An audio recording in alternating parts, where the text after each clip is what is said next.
Good morning everyone. Welcome to Pioneer Convent School. In the last videos we studied about self.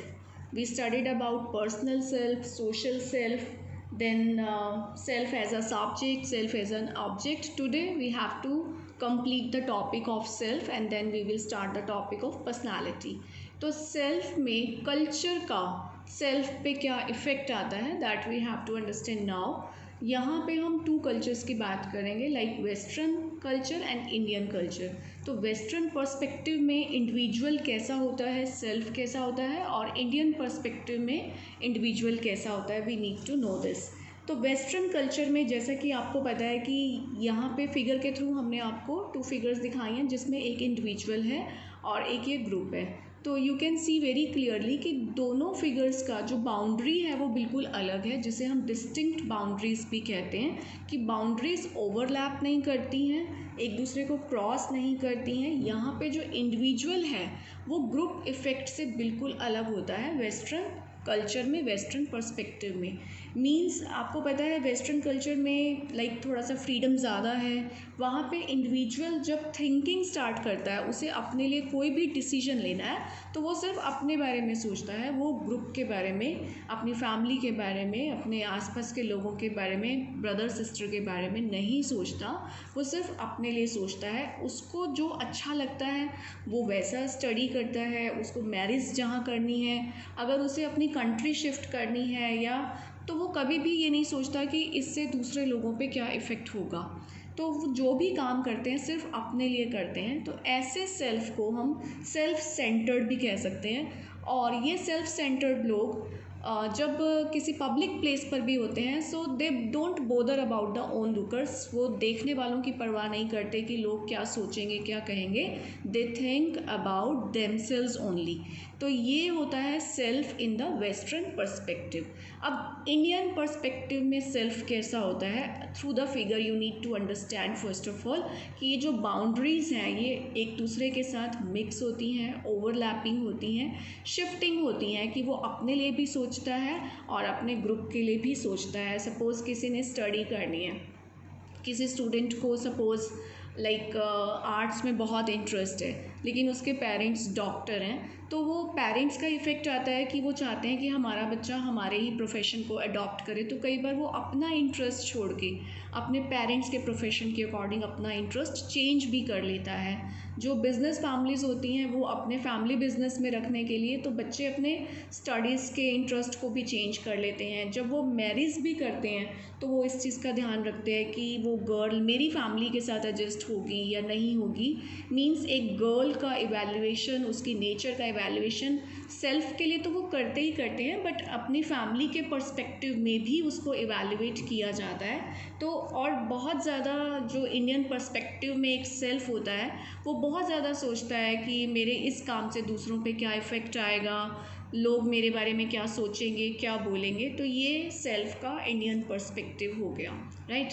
तो western perspective में क्योंकि individual सिर्फ अपने बारे में सोचते हैं इसलिए हम इसको इंडिविजुअलिस्टिक अप्रोच भी कहते हैं. और यहाँ पे जो है ये कलेक्टिवली सबके बारे में सोचता है, अपने लिए, अपने फैमिली के लिए, अपनी सोसाइटी के लिए, ग्रुप के लिए, अपने पीयर्स के लिए. तो इसको हम कलेक्टिविस्टिक अप्रोच भी कहते हैं. तो हमारा सेल्फ का टॉपिक यहाँ पे फिनिश हुआ and now we will start the topic of personality.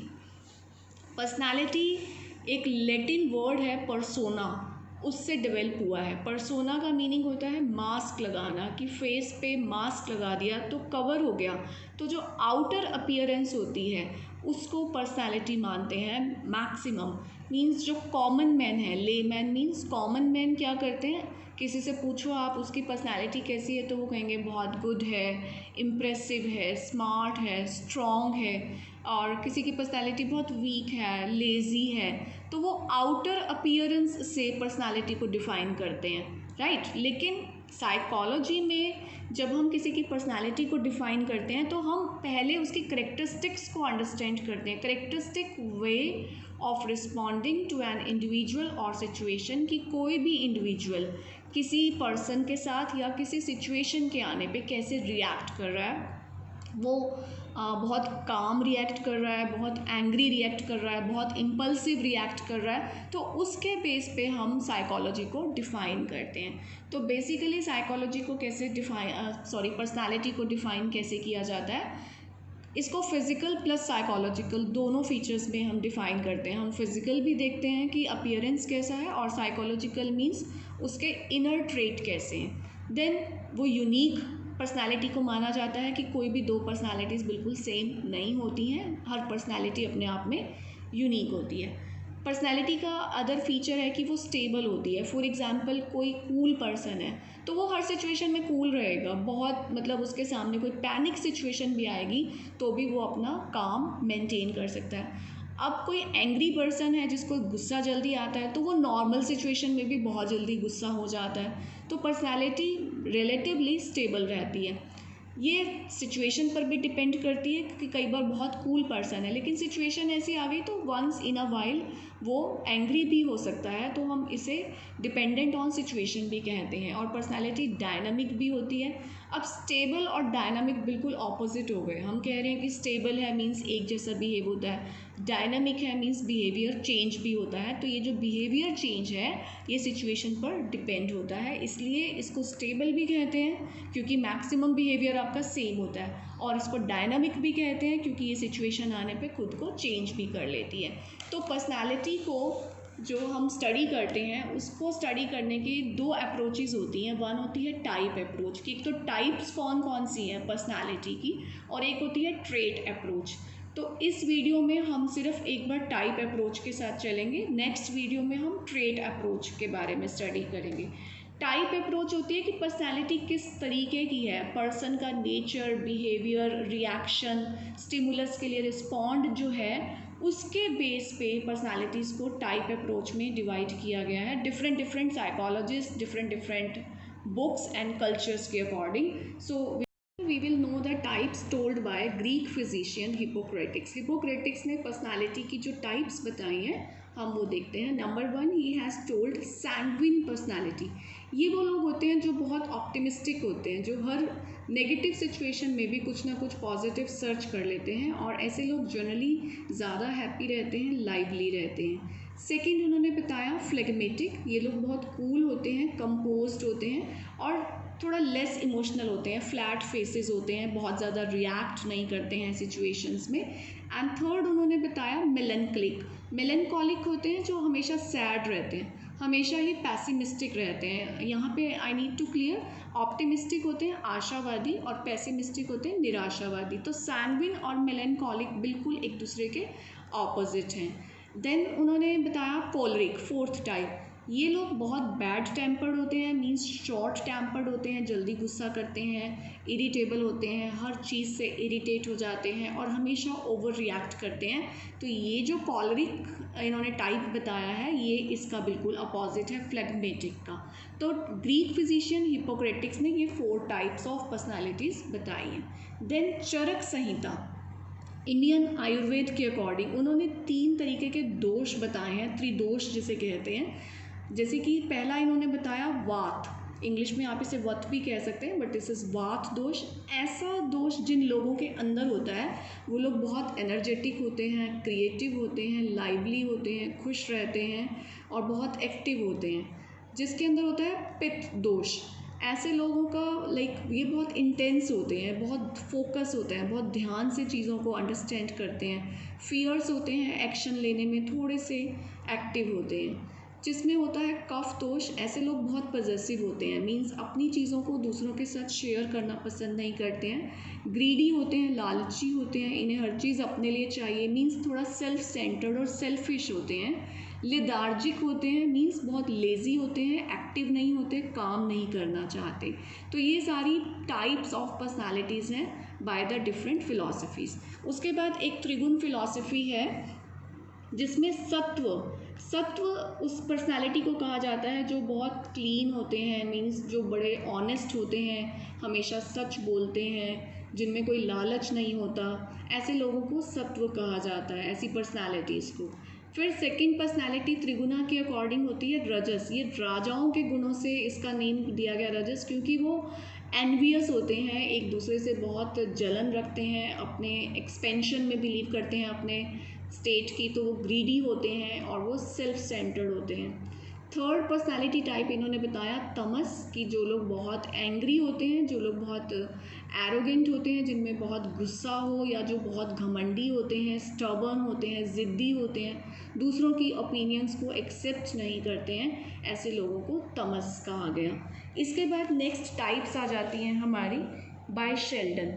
Sheldon ने जो टाइप्स डिवाइड की हैं, सबसे पहले उन्होंने बताया एंडोमॉर्फ। इन्होंने जो टाइप्स बताई हैं वो फिज़िकल फीचर्स के साथ बताई हैं कि ऐसे लोग जनरली फैट होते हैं, मींस मोटे होते हैं, राउंड शेप में होते हैं। लेकिन जो एंडोमॉर्फ होते हैं, फैट पीपल होते हैं, वो बहुत फ्रेंडली होते हैं, सोशल होते हैं, हैप्पी होते हैं, ईजी गोइंग होते हैं। सेकेंड इन्होंने पर्सनैलिटी बताई है मेसोमॉर्फ। मिसोमॉर्फ होते हैं जो बड़े मस्कुलर लोग होते हैं, जो अपना फिटनेस फ्रीक होते हैं, जिन्हें फिटनेस की बहुत केयर होती है। ऐसे लोग बहुत ब्रेव होते हैं, कोरेजियस होते हैं, किसी भी सिचुएशन से डरते नहीं हैं वो। थर्ड उन्होंने बताया एक्टोमॉर्फ। एक्टोमॉर्फ होते हैं जनरली पतले लोग होते हैं, लंबे होते हैं, फ्रेजाइल मतलब कि बहुत ज़्यादा मोटे नहीं होते हैं, लेकिन ऐसे लोग बहुत ब्रेनी होते हैं और आर्टिस्टिक होते हैं। तो ये जो टाइप्स थी ये बताई हैं शेल्डन ने। उसके बाद नेक्स्ट टाइप बताई हैं कार्ल युंग ने। ये स्टार्ट जे से होता है लेकिन हम इसे बोलते य हैं, कार्ल युंग। कार्ल युंग ने कहा दो तरीके की पर्सनैलिटीज़ होती हैं। एक्सट्रोवर्ट जो सब लोगों से मिलना पसंद करते हैं, जिन्हें सोशलाइजिंग अच्छा लगता है, फ्रेंडली होते हैं, सर्कल बड़ी ईजीली बना लेते हैं। ऐसे लोग अपनी फीलिंग्स को बड़ी आसानी से दूसरों से शेयर कर लेते हैं। सेकेंड टाइप इन्होंने बताई है इंट्रोवर्ट, जो कि बहुत शाय होते हैं, ज़्यादा लोगों से मिलना पसंद नहीं करते, सोशलाइज नहीं करते हैं, ज़्यादा फ्रेंड्स नहीं बनाते हैं, प्लस अपनी फीलिंग्स को अच्छे से एक्सप्रेस और शेयर भी नहीं कर पाते हैं। इसके बाद नेक्स्ट टाइप्स हैं जो फ्रीडमैन एंड रोशमैन ने बताई हैं। इन्होंने बताई हैं type A and type B. Type A में फ्रीडमैन एंड रोशमैन के अकॉर्डिंग कुछ पर्सनालिटीज़ ऐसी होती हैं जो हाईली मोटिवेटेड होती हैं, जो हर काम को करने के लिए ऑल द टाइम रेडी रहती हैं। इनके पास पेशेंस नहीं होता। पेशेंस क्यों नहीं होता? क्योंकि ये इतने हाईली मोटिवेटेड होते हैं कि ये एक साथ बहुत सारे काम अपने हाथ में ले लेते हैं, तो इनमें पेशेंस नहीं होता। और बहुत सारे काम ले लेने से इनके पास हमेशा टाइम की कमी होती है, ये हमेशा जल्दी में रहते हैं। And these people are prone to heart. ये लोग दिल के अकॉर्डिंग काम करते हैं, दिमाग से थोड़ा मतलब इतना फोकस नहीं करते, बट ये दिल से काम करते हैं। एंड हाईली मोटिवेटेड पीपल में इनको काउंट किया जाता है। अब जो पर्सन इतना हाईली मोटिवेटेड होगा, इतनी जल्दबाजी में रहेगा, इतने सारे काम एक साथ करेगा, तो ऐसे लोगों को जनरली डिसीज़ेस भी हो जाती हैं, जैसे कि हाइपरटेंशन या हाई ब्लड प्रेशर, इस टाइप की प्रॉब्लम्स हो सकती हैं। फ्रीडमैन एंड रोशमैन ने टाइप ए के साथ एक टाइप बी बताई, जो कि बिल्कुल ही अपोजिट है टाइप ए के, कि ये लेस मोटिवेटेड होते हैं, इनमें बहुत पेशेंस होता है और ये कभी भी इनके पास टाइम की कमी नहीं होती, क्योंकि ये एक साथ बहुत सारे काम अपने हाथ में लेते ही नहीं हैं। ये लोग थोड़ा प्रैक्टिकल टाइप होते हैं। यहाँ पे प्रोन टू हार्ट है, ये प्रोन टू माइंड रहेगा। ये प्रैक्टिकल पीपल होते हैं, ये उतना ही काम अपने हाथ में लेते हैं जो इनसे कंप्लीट हो सके। उसके बाद मॉरिस एक साइकोलॉजिस्ट हुए हैं, जिन्होंने इन्हीं की अप्रोचेस को, फ्रीडमैन एंड रोशमैन ने जो टाइप्स बताई उसी को एक्सटेंड किया। उन्होंने कहा कि टाइप ए और बी के साथ एक टाइप सी और एक टाइप डी भी होती है। टाइप सी में उन्होंने बताया कि ये ऐसे लोग होते हैं जो किसी से शेयर नहीं करते हैं, लेस शेयरिंग पीपल होते हैं और बहुत ज़्यादा स्ट्रेस में रहते हैं। तो टाइप सी उन्होंने इसको सी नेम इसलिए दिया, सी फॉर कैंसरस, कि ऐसे लोग कैंसरस होते हैं। जब हम किसी से शेयर नहीं करेंगे अपनी प्रॉब्लम्स को, अपने थॉट्स को, तो वो हमारे अंदर, हमारे कहीं ना कहीं हमारी सेल्स में एक क्लस्टर क्रिएट करते हैं, जिससे कि कैंसरस सेल डेवलप होती हैं। इसलिए उन्होंने टाइप सी मीन्स कैंसरस इसको डिफ़ाइन किया। देन टाइप डी बताया उन्होंने, ये एक ऐसे लोग होते हैं जो ऑल द टाइम नेगेटिव ही रहते हैं। इन्हें हर पॉजिटिव सिचुएशन में भी नेगेटिव थिंग्स मिल जाती हैं और जनरली ये लोग बहुत ज़्यादा डिप्रेस रहते हैं, तो इसलिए इन्होंने इसका नाम टाइप डी रखा, D for depress and C for cancerous. तो ये सारा था हमारा types of personality on the base of type approach. एक बार हम रिवाइज कर लेते हैं कि टाइप अप्रोच में सबसे पहले ग्रीक फिजिशियन हिपोक्रेटिक्स के अकॉर्डिंग आपने इसको स्टडी करना है, फिर चरक संहिता के according, then triguna, and after that by Sheldon, Carl Jung, Friedman and Rosenman, and after में इन द लास्ट मॉरिस के अकॉर्डिंग इसको कैसे डिफाइन किया गया। तो ये सारा आपका टाइप अप्रोच हो गया, and in the next video we will do with the trait approach. Okay students, revise the topic properly and have a good day.